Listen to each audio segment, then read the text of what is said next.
नमस्कार दोस्तों, स्वागत है आपका अपने YouTube चैनल वेटरनरी स्टडी में। और दोस्तों आज हम इस वीडियो में बात करेंगे आर्टिफिशियल इंसेमिनेशन में जितने भी उपकरण काम में आते हैं उनके बारे में। आर्टिफिशियल इंसेमिनेशन इक्विपमेंट, जितने भी कृत्रिम गर्भाधान में जो उपकरण है, टूल किट है, इंस्ट्रूमेंट है, जो इक्विपमेंट है वो काम आते हैं उनके बारे में कि कौन कौन से जो उपकरण है वो आर्टिफिशियली इंसेमिनेशन एआई में काम आते हैं और उनका जो मुख्य काम है, जो उपयोग है वो क्या रहता है।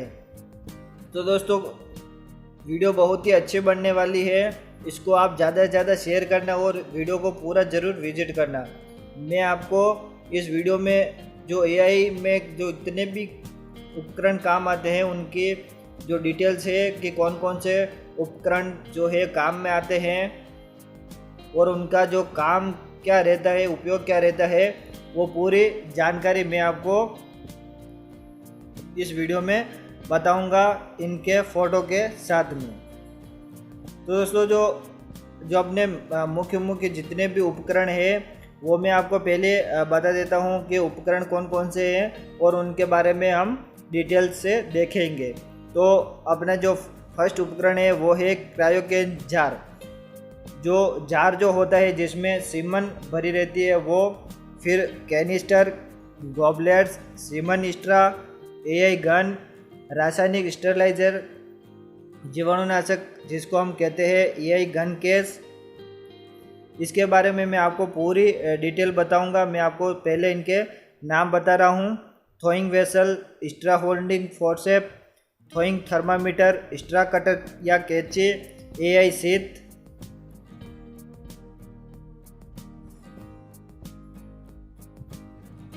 AI sheet case, tissue paper, sleeves, disinfected spray बोतल और अदर उपकरण सामग्री में साबुन, नैपकिन, लुब्रिकेंट, हैंड सैनिटाइजर इत्यादि इसमें जो मुख्य जो इसमें के सामान है वो इसमें काम आते हैं। आप स्क्रीन पर देख सकते हैं कि जब हम एआई करते हैं तो इन उपकरणों का हमें मुख्य रूप से उपयोग करना पड़ता है और ये सभी सामान इसमें उपयोग में आते हैं।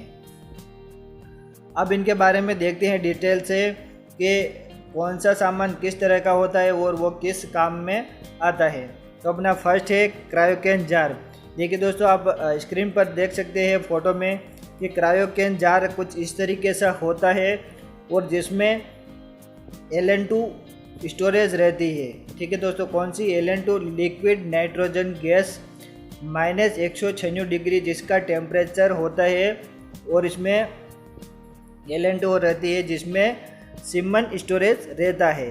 क्या स्टोरेज रहता है? सीमन। ठीक है दोस्तों, सीमन स्टोरेज रहता है लंबे समय तक, इसको हम कहते हैं क्रायोकेन जार। अगला है कैनिस्टर। अब कैनिस्टर देखिए दोस्तों, कैनिस्टर आप देख सकते हैं ये वाले, इनको हम कैनिस्टर बोलते हैं जो इस क्रायोकेन जार में लगे हुए रहते हैं। अब इन कैनिस्टर में जो है सीमन स्ट्रा रहती है। इनसे भी पहले एक और उपकरण रहता है इसके अंदर। तो आप ये जान लीजिए कि जो कैनिस्टर होते हैं इनके अंदर सीमन जो स्ट्रा जो होती है वो भरी रहती है और जो इसका जो हुक जो होता है वो यहाँ पर लगा रहता है जिसको आसानी से बाहर निकालने में ये काम आती हैं। और जो सीमन स्ट्रा जो होती है वो व्यवस्थित और सुरक्षित इस कंटेनर क्रायोकेन जार में सुरक्षित रहती है। नेक्स्ट देखते हैं कि गॉबलेट्स। अब जो कैनिस्टर जो आपने अभी देखा था उसके अंदर गॉबलेट्स होते हैं। ठीक है दोस्तों, क्या रहते हैं? गॉबलेट। सबसे पहले क्रायोकेन होता है, उनके अंदर कैनिस्टर होते हैं, कैनिस्टर में गॉबलेट्स होते हैं ये वाले, और गॉबलेट्स में जो है सीमन स्ट्रा रहती है और सीमन स्ट्रा में सीमन भरा रहता है। ये तो हुई इनकी क्रम से स्टेप बाय स्टेप जानकारी। जो कैनिस्टर जो है उनमें ये सीमन स्ट्रा गॉबलेट्स होते हैं जिनमें वापस सीमन स्ट्रा भरी रहती है ताकि ये जो कैनिस्टर होते हैं उनके नीचे जो छिद्र जो होते हैं उनके माध्यम से वो नीचे आधार में नहीं जाए क्रायोकेन के। तो इसमें गॉबलेट्स होना ज़रूरी है और गॉबलेट्स के अंदर वापस सीमन स्ट्रा सुरक्षित रहती है। अब ये आप देख सकते हैं कि सिमन स्ट्रा कुछ इस टाइप की होती है जो लगभग सभी जानते हैं।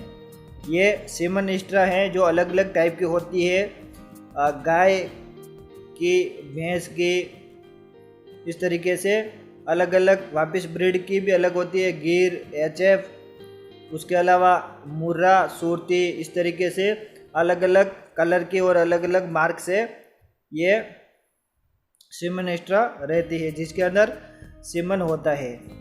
और ये आप देख सकते हैं एआई गन, ये एआई गन है कुछ इस तरीके से। ये भी अलग अलग टाइप की होती है, लॉक वाली, विदाउट लॉक वाली, इस तरीके से 3-4 तरह की ये भी होती है AI gun, artificial insemination gun, जिसको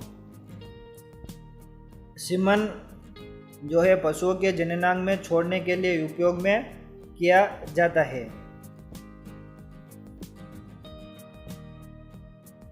इसको सिमन छोड़ने के लिए काम में लिया जाता है पेनिस के जगह पर, जिस तरह से पेनिस काम में आता है। और अगला है कि एआई गन केस।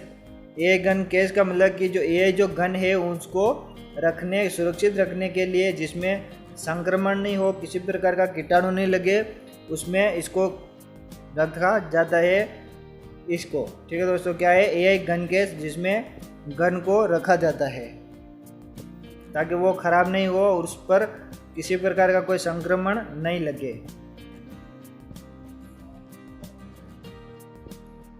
अगला है अपना थ्रोइंग वेसल विद थर्मोमीटर।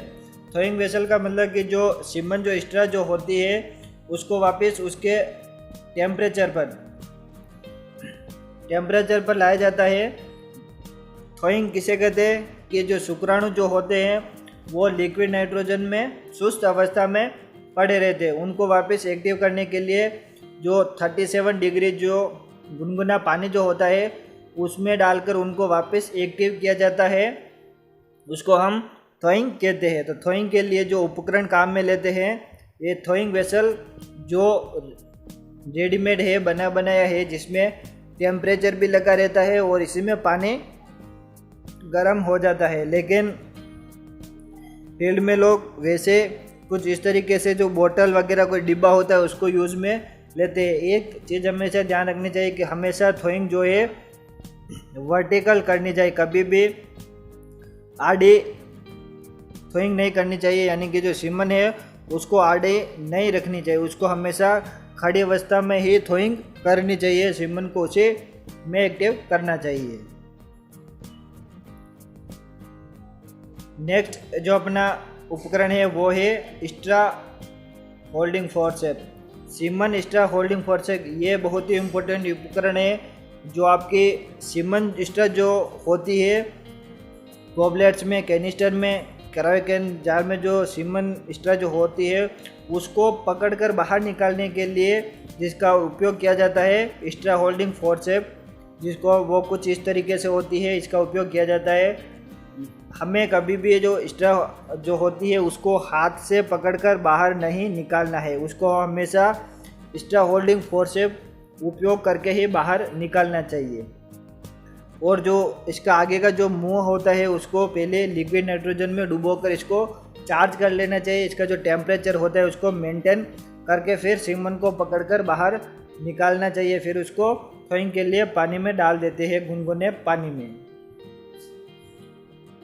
अगला अपना जो उपकरण है वो है थ्रोइंग थर्मामीटर। थ्रोइंग थर्मामीटर क्या होता है, जो पानी जो होता है उसको, उसका जो टेम्परेचर है उसको नापने के लिए 37 डिग्री सेंटीग्रेड नापने के लिए जिसका उपयोग किया जाता है उसको थ्रोइंग थर्मामीटर कहते हैं। अब ये थ्रोइंग थर्मामीटर पेपर वाला है, इसमें आप मरकरी वाला भी यूज़ कर सकते हैं और डिजिटल वाला भी यूज़ कर सकते हैं, लेकिन कभी भी हाथों के द्वारा पानी का टेम्परेचर नहीं लेना चाहिए, हमेशा ही थर्मोमीटर का यूज़ करना चाहिए, जिससे पानी अच्छा गुनगुना हो जाता है, अच्छा से इसका पता चल जाता है और अपनी थ्रोइंग भी अच्छी होती है। अगला है सिमन स्ट्रो कटर। सिमन स्ट्रो कटर कुछ इस तरीके से होता है जिसमें ये कम ही उपयोग में लेते हैं, लेकिन अधिकतर कैंची सीजर्स का उपयोग लिया जाता है। सीमन जो स्ट्रा होती है उसके जो सील जो होती है उसको ओपन करने के लिए, उसको काटने के लिए, ताकि EI करते समय जो सीमन है वो मादा जनन अंग के अंदर डिपॉजिट हो जाए। तो सीमन स्ट्रा जो कटर होता है उसको भी अच्छी तरीके से यूज़ करना चाहिए और हमेशा एक शीत में इसको काटना चाहिए, उसका लेवल एक सही में होना चाहिए। इसको सीमन स्ट्रा कटर कहते हैं। अगला है EI शीत। EI शीत यानी कि जो EI जो गन होती है उसके ऊपर जो प्लास्टिक का जो कवर जो लगाया जाता है उसको हम EI शीत कहते हैं। जो पानी से कलर की होती है वाइट उसको ऊपर लगाया जाता है, जिसको हम EI शीत कहते हैं। अब EI शीत के साथ में आजकल उसके ऊपर एक पॉलीथीन कवर भी आता है, जिसको हमें EI करते समय हटाना नहीं है।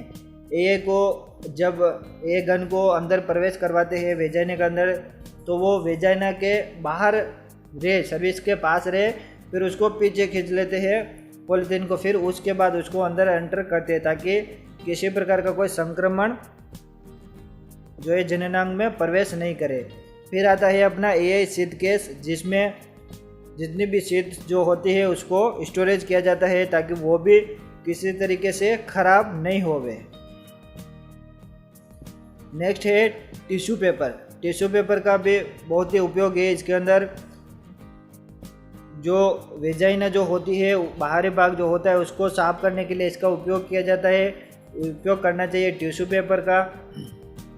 उसके अलावा जो स्ट्रा जो होती है सीमन स्ट्रा, उसके ऊपर से जो पानी होता है उसको हटाने के लिए भी इसका उपयोग किया जाता है।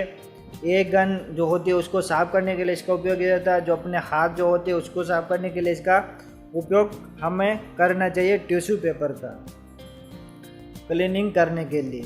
अगला इम्पोर्टेंट है स्लीव्स। स्लीव्स EI करते समय हाथों में पहनी जाती है, जिसको पशुओं के एनएस में एंटर किया जाता है। अब इसको पहनते क्यों है कि स्लीव को इसलिए पहना जाता है ताकि जो पशु जो होता है उसकी स्किन रप्चर नहीं होवे, ख़राब नहीं होवे, और अपने हाथों पर किसी भी प्रकार का कोई संक्रमण नहीं हो, और अपने हाथ भी पानी की वजह से, गीलेपन की वजह से ख़राब नहीं होवे। इसलिए स्लीव को हमेशा हाथों में पहन के ही एनएस में हाथ डालना चाहिए, ये करते समय या फिर PD करते समय प्रेगनेंसी डायग्नोसिस। अगला है डिसइंफेक्टेंट स्प्रे बोतल।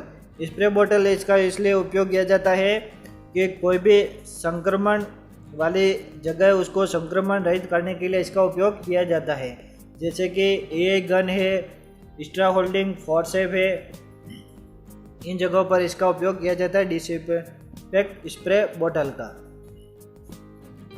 तो दोस्तों ये तो हुई अपने जो मुख्य उपकरण है EI के काम में आते हैं।